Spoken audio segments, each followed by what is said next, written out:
What about pivot showers? That's my favorite subject. Are we advocating that at Munson Hospital or anyplace else? Russ, what about you? Yeah, with the hip cleanse shower, I think the one area we're using is for cardiovascular surgery, so mostly bypass surgery is the primary population or valve replacement. My sense of the literature, the HIPAA shower, the soap, that's the aqueous form, so it's the lathering up the skin. If you read the label, however, on that particular product, requires contact time of the lather with the skin for at least 2 minutes to be effective. So that's one of the challenges, especially with the elderly population. If it's cardiovascular or, let's say, hip replacement population, that may be a challenge. I've been much more impressed to date with the rinse-free cloth. So these are a no-rinse cloth that's got chlorhexidine gluconate impregnated into the cloth. Much easier to apply to the patient, and in fact, if they forget to do it at home, pre-op Holden could do it just before the case. So from the data I've seen on that product, it helps with control of multi-drug resistant organisms. Also some pretty convincing data that it prevents bloodstream infections. So for some reason, this chlorhexidine on the skin, the binding properties of that product really prevent potentially infection or intrusion of microbes into the patient. Right. So to me, what's the harm in telling your patients that you need to, prepare? It's a big deal. You're going to have an operation. What is the harm in saying you really need to cleanse the skin before you even get to the hospital, and it'll decrease your chances of having a complication? I think we should do that. And I've said this before, but I'm down in that pre-anesthesia holding area every single day. It's amazing how many patients come in filthy, absolutely filthy. They haven't taken a shower in a week.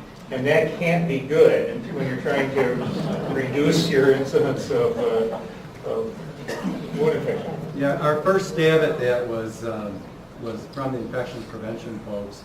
And they started off, before we participated in this group, by supplying all the surgeons' offices with the soap that you give to the patient when you schedule them in the office, with instructions to do it the night before and the morning of. Okay. That sounds like a great suggestion. Well, it's probably cheaper than paying for an infection. Yeah, no, I concur with all the comments related to the use of the cloth.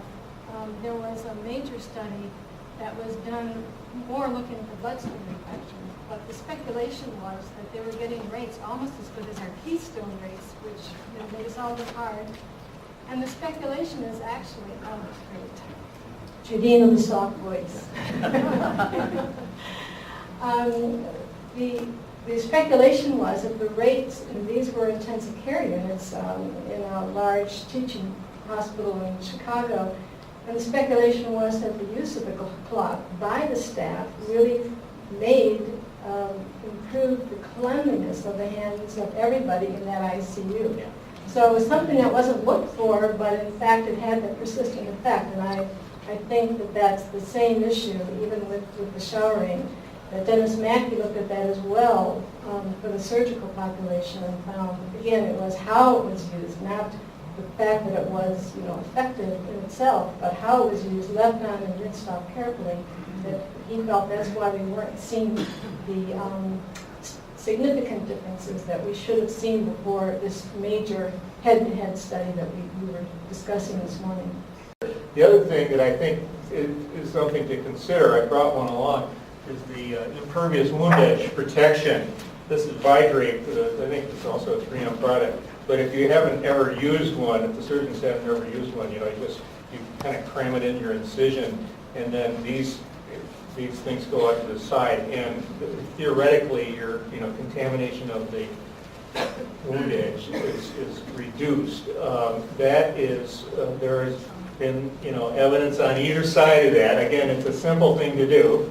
The data that I've seen actually was strongest for flat out contaminated or dirty cases, that was benefit in those more so than the clean contaminated cases. But it's something, they're not very expensive, and it's it's not something that the surgeon is going to mind. It doesn't get in the way or anything like that. So it's another thing that you might consider. Michael, you have one. Talk about operative duration and how do you make a surgeon operate faster? Well, one of the ways, okay, so you can't, I don't think that you can make a surgeon who's a slow surgeon, I don't think you can say operate faster and they'll operate faster. That doesn't work. But what does work is organization. So if that surgeon doesn't go through the preoperative checklist and forgets to say that I like to use a Crawford clamp during my transplant nephrectomy, for instance, that's a big old thing. They don't have it done every set. And if I forgot to say that, then somebody's got to go find it and get it, and it slows the whole case down. So there's a number of different examples like that where I think what happens then the nurse has got to go out of the room, the circulating nurse is out of the room, and then things really go to hell because you may need something else and it slows the case down. So I think one thing that you can do is try to increase your efficiency by using a good timeout, but I'm not sure that you can really, other than redosing your antibiotics. Although one thing you could do, I guess one other thing you could do is just show the national data on duration of surgery for kinds of cases. That might influence somebody to speed things up a little bit because that data is out there. I mean, you can find it from CDC. Yeah. I think the work Dr. Campbell's done in the past, the operative duration really was probably the dominant variable. And it's hard to know if they're long cases or if they're more complicated, more likely to get infected, but it seemed like we kind of concluded that the fast surgeons had fewer complications. Oh, they absolutely. Fewer infections. Do you know if at Munson, you guys tend to be, is your group, they tend to operate a little longer? I can tell you at the university, I'm sure we have the longest operations on earth. But do you happen to know that data? I don't have the data, but I can tell you that operations are a lot faster in Munson than they were when at the university. It's just It's a teaching. We got a teaching hospital. We're not a teaching hospital. We, for the more complex cases, will have pretty good assistance, either one of your partners, or we do have some surgical assistants who that's all they do in the operating room. There are surgeons who are slower. And in the hospitals that we've gone to, we've done some site visits to the really well-performing hospitals. And what we typically see, not teaching hospital, you go in and you see a surgeon and a PA and a case that they do all the time. When that combination exists, they have a very low infection rate compared to the opposite of that. When you got a chief resident, an intern, a medical student, and probably a nursing student all sitting around the table, the chances of slowing things down and or contaminating things are a lot higher. But I thought it was kind of interesting, and I want a couple of my infection control folks to speak about this.